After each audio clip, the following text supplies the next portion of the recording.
Según el Ministerio de Capital Humano, en el primer trimestre de este año, la pobreza en Argentina fue del 31,6%, la más baja en 8 años. Para hablar sobre esta situación y de las expectativas en los próximos meses, estamos en comunicación con Leopoldo Tornaroli, que es economista e investigador del Centro de Estudios Distributivos Laborales y Sociales, el CEDLAS, de la Universidad de La Plata. Hola, buenas noches, gracias por acompañarnos. ¿Coincidís con estos datos que se han dado a conocer? ¿La reducción es esa y se nota esto socialmente o no? Bueno, el dato es ese. Efectivamente, el INDEC publicó las bases de datos de la encuesta permanente de hogares del primer trimestre, y la estimación a la que llegamos, bueno, no solo el Ministerio de Capital Humano, sino los que trabajamos en estos temas, sitúan la pobreza en ese nivel. Para tener una referencia, fue 37,3, 37,1 en el segundo semestre de 2024, y un número comparable sería que en el semestre que va desde octubre a marzo habría sido 34,5, una baja de 3 puntos. Obviamente es una situación que yo creo que no está del todo todavía consolidada, en el sentido de que uno tiene un mercado laboral que todavía está bastante aletargado, y en ese sentido el crecimiento todavía no ha llegado a todos los sectores, no se está generando empleo de calidad, pero la baja tan fuerte que se dio en la inflación, que veníamos tan alta en 2023 y 2024, en la primera parte de 2024, ha hecho que la pobreza, que se mide por ingresos y por poder adquisitivo, entonces haya bajado hacia finales de 2024, y al menos en el primer trimestre de 2025 haya continuado con esa caída. Posiblemente se haya desacelerado un poco en el segundo trimestre de 2025, de abril a junio. Todavía no tenemos datos del INDEC para hacer un número más preciso, pero todo indica, o la información sobre salarios registrados y demás disponible, indica que se ha frenado un poco la mejora de esos salarios. Entonces tal vez en los últimos meses hayamos tenido un frenazo en esa caída.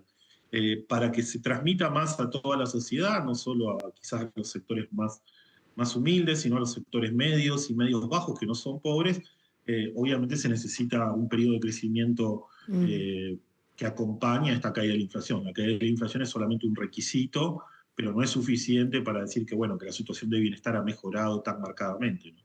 Fernando, compartimos un estudio que han hecho ustedes justamente en el Centro de Estudios Distributivos Laborales y Sociales, el CEDLAS, de la Universidad de La Plata, en la cual se mide la pobreza en el periodo octubre 24, marzo 25.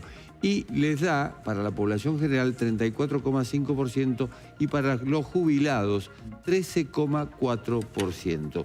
La pregunta es, los métodos de medición, ¿son compatibles con los métodos de medición de la inflación en Argentina? A ver, yo diría que el principal problema con estas comparaciones entre grupos etarios, si uno las mira en Argentina, siempre va a encontrar que en cualquier año, en especial de los últimos 20 años, la pobreza da mucho más baja entre jubilados que para la población promedio, y mucho más altas en niños que para la población promedio. El tema es que la forma en que se mide la pobreza argentina es una medición general para una persona promedio de la población. O sea, la metodología está diseñada para medir la pobreza en el promedio de la población. No está diseñada para captar las situaciones particulares de los diferentes grupos etarios. Entonces, la línea de pobreza que se usa para medir entre jubilados es la misma que se usa para una persona en edad activa de 30 o 40 años. No es una canasta que incluya, por ejemplo, una mayor porción de gasto en medicamentos, y que no incluya, por ejemplo, gastos en cuestiones de educación, que los jubilados ya no gastan en eso, ¿no? Entonces, tal vez para tener una mejor medida de pobreza entre los jubilados, uno debería diseñar una metodología aparte. Hay algunas que están dando vuelta, pero en general yo creo que la metodología oficial un poco, y esto ha sido siempre así, no es una cuestión de ahora, sino que desde siempre, de la forma que mide la pobreza desde los años 90 del siglo pasado, se subestima tal vez un poco la medición entre los jubilados, y por eso tenemos esta diferencia tan marcada. De cualquier modo, si uno mirara un periodo un poco más largo y viera cómo evolucionó la pobreza entre los jubilados, la evolución es similar a la que se observa para el promedio de la población. Por ejemplo, en el primer semestre de 2024, donde para la población total hubo un salto muy fuerte en la tasa de pobreza hasta el 53%, prácticamente entre los jubilados ascendió a valores superiores al 30%, ¿no? Que es un valor que es más del doble del número que acabas de mostrar, que es el valor para comienzos de 2025. Ahora, Fernando, hay una cuestión. ¿Cómo pensar estos valores cuando hay un universo muy extendido de jubilados, de los 5 o 6 millones de jubilados que conforman la población en la Argentina, que no ganan mucho más allá de 377.000 pesos en la mano, lejos de la línea de pobreza, muy cerca de la línea de indigencia? ¿Cómo explicamos este fenómeno? No, bueno, la línea de pobreza esa que vos supongo hacer referencia, que es algo más de 1 millón y algo, es para una familia tipo de 4 personas. La línea de pobreza individual es un poco más baja, bastante más baja que eso, y además la medición de la pobreza argentina tiene otra particularidad, que es que el valor de la línea de pobreza para las personas mayores de 60 años es algo más baja que eso, porque hay un ajuste, por una cuestión técnica que no voy a extender acá, pero que se llama por adulto equivalente, y es que se supone que el consumo de alimentos de un jubilado, como así también el consumo de alimentos de los niños, es un poco más bajo que el que tiene una persona en edad activa, ¿no? Por el consumo de energía que tiene una persona en edad activa en relación al consumo de energía que tiene una persona ya en edad pasiva, ¿no? Entonces eso de algún modo subestima lo que te decía. A ver, pero hagamos general, un punto, si miraras, por favor, en esta cuestión. Cuando vamos por la calle o cuando observamos, más allá de lo técnico, que es indispensable, de lo riguroso de la medición, ¿a vos te da que hay más pobres, menos pobres, que los chicos son pobres, que los viejos son pobres?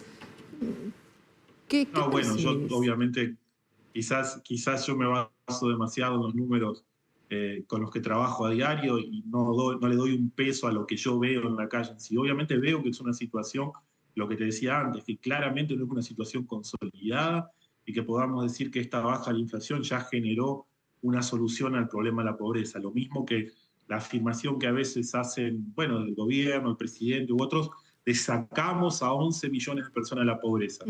Sacar a 11 millones de personas de la pobreza significaría que esas personas ya están a salvo, por así decirlo, de los vaivenes de la situación económica. En realidad, en la medición de la pobreza, por la forma en que se hace, respecto a comienzo de 2024, hay sí 10 millones de pobres menos, lo que sea, pero eso no significa que son personas cuya situación de bienestar se ha vuelto holgada, además. Son personas cuyos ingresos, cuando uno lo compara contra la canasta, son apenas mayores, pudieron salir por ahora y que podrían volver a caer dentro de la pobreza si la inflación sube un poquito más o si la economía se ralentiza o lo que sea. De hecho, dentro de los jubilados, del grupo de los jubilados, como mostrábamos, la tasa de pobreza es muy baja, pero si vos los mirás dónde están los jubilados, bueno, están un poquito más allá de la línea de la pobreza, o sea, no les sobra demasiado. Si midiéramos la pobreza en forma diferente para ellos, si tuviéramos en cuenta el costo de los medicamentos o esas cosas que no tienen en cuenta la metodología, quizás entonces la tasa de pobreza entre los jubilados sería algo más alta. Por eso uno no tiene que mirar necesariamente o todo el tiempo cuál es el valor o el nivel, sino cómo va evolucionando en el tiempo, ¿no? Usar la misma metodología todo el tiempo y tratar de entender si sube o baja.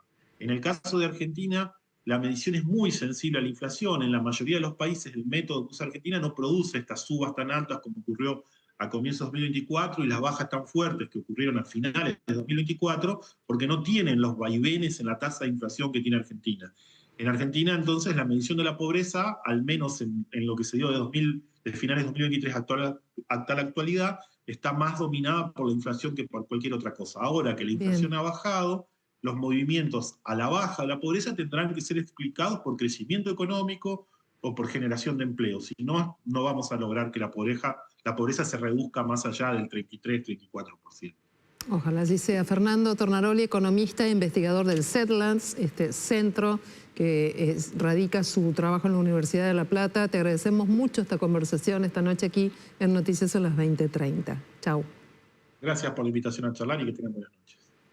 Cuando volvamos de la pausa, más noticias del deporte y claro, cómo seguirá el tiempo en la ciudad. Quédate con nosotros porque hay más noticias a las 20:30 y seguinos.